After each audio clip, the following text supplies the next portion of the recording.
In this video, I'm going to talk about 4 complex PTSD triggers in relationships. This video is the 3rd video of a series of videos on triggers.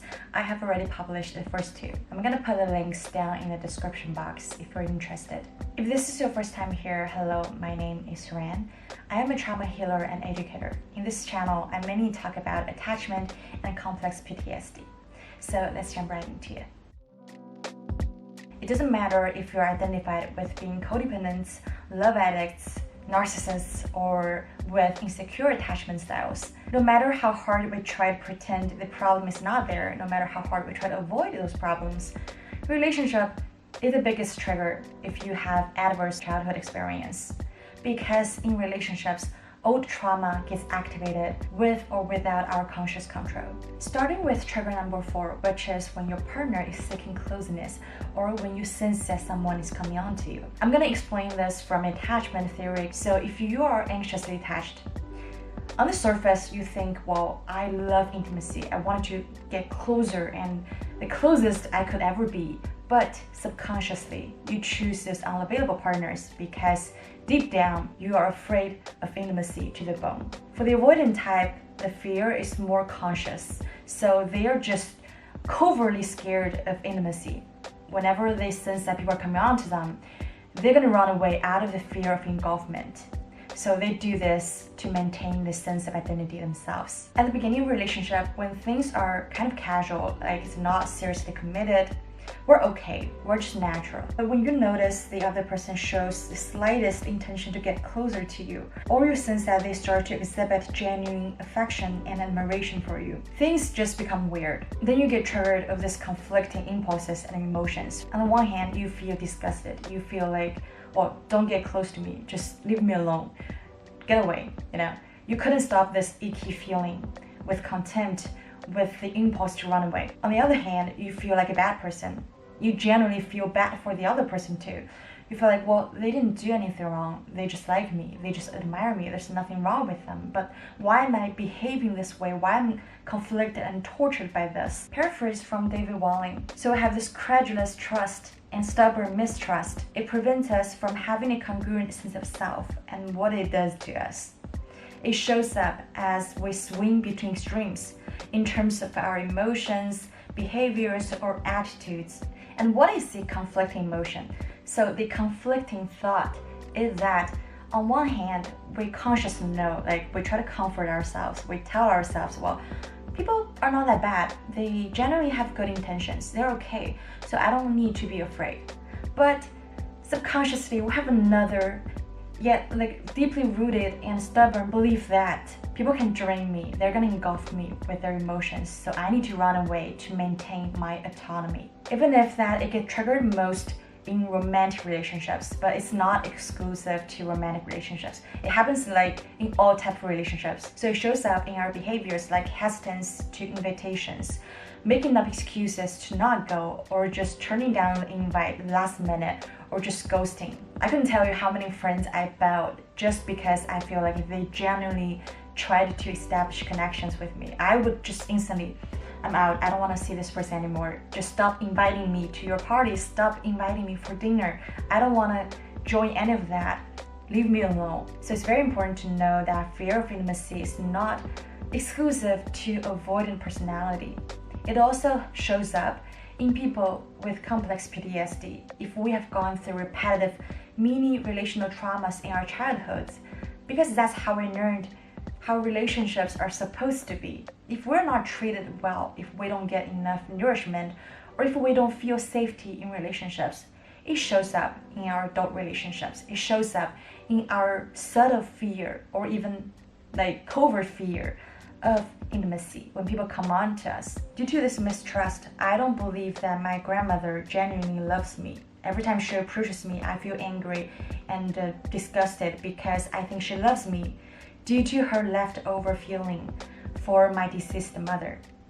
For example, I wanted to and I love to be mentored by my boss, but deep down I don't trust him because I feel like he's only sharpening me as a tool he could use, not that I'm a genuine person who have good qualities to appreciate. Whenever my boyfriend wanted to see me, I feel like, well, good in a way. It shows that they care, they wouldn't abandon me. But on the other, I feel like you're only liking me, you're only approaching me because you wanted sex. But as you can see, those things can be so unconscious for us. So my challenge to you is to discover your conflicted emotions whenever you are like torn between those two extremes. What are you feeling? Like, why do you feel disgusted? What intentions do you perceive this person have? What's wrong with it if they actually come close to you? What's your deepest belief that you haven't yet discovered? The third trigger is your partner's emotions. With complex PTSD, we rarely are equipped with the skills needed to face and deal with our emotions ourselves. So when faced with our partner's emotions, we often go to two extremes. So when your partner have a bad day or have a difficult transition period in their job, or when they get super emotional about something, either we take on the caregiver's role, like we are enmeshed with their emotions and needs. We need to fix them, we need to make them feel better, or they got nobody to count on, they are vulnerable and they're helpless. And this is actually us projecting our vulnerabilities onto them without us even being consciously aware of this. On the other side, we may take the judging, minimizing, and evasive kind of way, being distant and being avoidant and being dismissing to their emotional needs. Simultaneously, we may feel contempt and we may feel disgust within us towards them. And that is because their emotions trigger the deepest vulnerability and dependency that we try our best to hide and get rid of within ourselves. Because we've learned that it's not okay to show them. When we show our emotions and feelings in the past, they may have induced rejection, humiliation, or abandonment. So we have learned to outcast those memories and outcast those experiences to a point that we may have totally denied our needs, that we are now not aware of them anymore. If you grew up with narcissistic families, it could be more extreme, like you will either take on the narcissistic kind of role, you become super critical, super mean, or you go to the codependency side where you just get enmeshed with their needs. You wanted to take care of them, you wanted to fix them, you want them to be okay so that you could be okay. Also, you wanted to demonstrate your value to them out of this strong fear of abandonment. This can be extremely true if you are parentified, meaning that you have learned to take on caregiver's role ever since you were a kid, like you do what your parents are supposed to do. A classic example I often use in my channel is Fiona from the TV drama Shameless, right? She gets really good at taking care of other people. Like she pays the bill, she works multiple jobs, she cleans up the mess made by her extremely neglectful and narcissistic, self-centered, irresponsible parents who are drug addicts. She resolves family conflicts. She tutors her sisters and brothers with their homework, so much that she neglects her own needs, her own emotions, and her own identity. She's also convinced that that's what she's supposed to do, like that's her job. Her sole attention is on the outside, is on her family members. She needs to make sure that every detail of their life is okay so that she could be okay. Do you relate to this? Do you see yourself in either side of this spectrum? Trigger number 2, perceived inacceptance or criticism. Of course, it's easy for us to get triggered by judgments, rejections, or criticism, but I'm not referring to any one of those. I'm saying that as long as it's not completely positive or complimentary, then we view it as bad one. Say you made a lovely dinner for your partner. Say his response was like, wow, it's good, it's sweet that you did this. Then you'll be left wondering like, what the hell do you mean by it's good? It should be spectacular, it should be awesome, it should be wonderful. So you're saying that I'm not a good cook. So you're saying that you prefer to eat outside. Another example would be like, well, you posted on social media, you carefully Photoshop this picture and you crafted it to the right size and you posted it. Your partner liked it, but he didn't comment. Then you could get so pissed because you feel like he's not paying enough attention to you. He didn't even care enough to comment. He didn't even care enough to text you in person. Probably he get tired of you. Probably he's thinking about breaking up with you.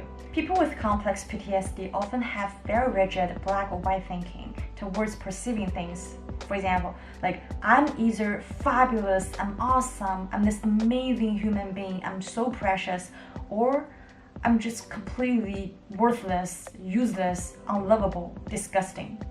We use the same way of viewing things towards other people as well. We either completely admire them, idealize them, putting them on a pedestal, or we completely devalue them, like you're disgusting, you're needy, you're sensitive, just disappear from my face. So it's very often that we idealize people. We think they're perfect, they're awesome, they're flawless at the beginning of relationships. But then we discover their flaws, we discover their shortcomings, we completely devalue them. We think they're worthless, they're dragging us down. We wanted to get out as fast as we can. We often lack the ability called mentalizing, meaning that we view things as how we want them to be, or we take things at face value, instead of taking their stance, their emotions, their attitudes, their experience into account. As a result of it, we may project our inner insecurities into the environment, or the perfect fantasies we have that we wish to happen, so we distort reality, that we get derailed from the grounded reality. The last trigger is when your partner emotionally withdraws, because underlying this emotional withdrawal, there's endless imagination about how things could go wrong. It does not only look like abandonment or rejection to me, it looks like punishment. It looks like there are more scary things to come, beyond my imagination. The first layer of this trigger is when you perceive your partner fails to pay attention to you, when they seem distracted or emotionally distant. For example, they were looking at their phone when you were talking. They failed to notice a new hairstyle, a new dress you got. They forgot something you hinted you wanted to buy, or they're just emotionally unavailable. As long as there's a gap between how much they can pay attention to you or how much you want them to pay attention to you, when there's a falling short, then it's pressing right on your emotional hot buttons. A second layer of this trigger is when they become invasive in some kind of topic, when they avoid conflicts, when they take a step back in the relationship.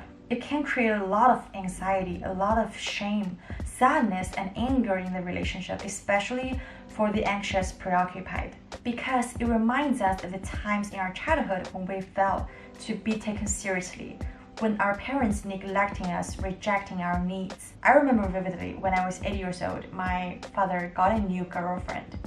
So how he treated her is drastically different from how he treated me. He was kind of just pleasing her. He was kind of just, saying sweet things, doing sweet things for her constantly. But underneath that, I sensed that he must have done something wrong. Maybe he cheated, because after all, he's a narcissist, and I don't think he genuinely cares about his girlfriend. Whenever I felt uncomfortable, whenever I was hungry, I would go to him. But his response was always like, all right, okay, wait, I got it. Or he just like, you were saying? Oh, right, okay. And it's just not paying attention at all. And sometimes it got me really upset, because look at how he treated his new girlfriend. There was one time a waiter made a mistake. He filled the beer bottle with hot water, like extremely hot water.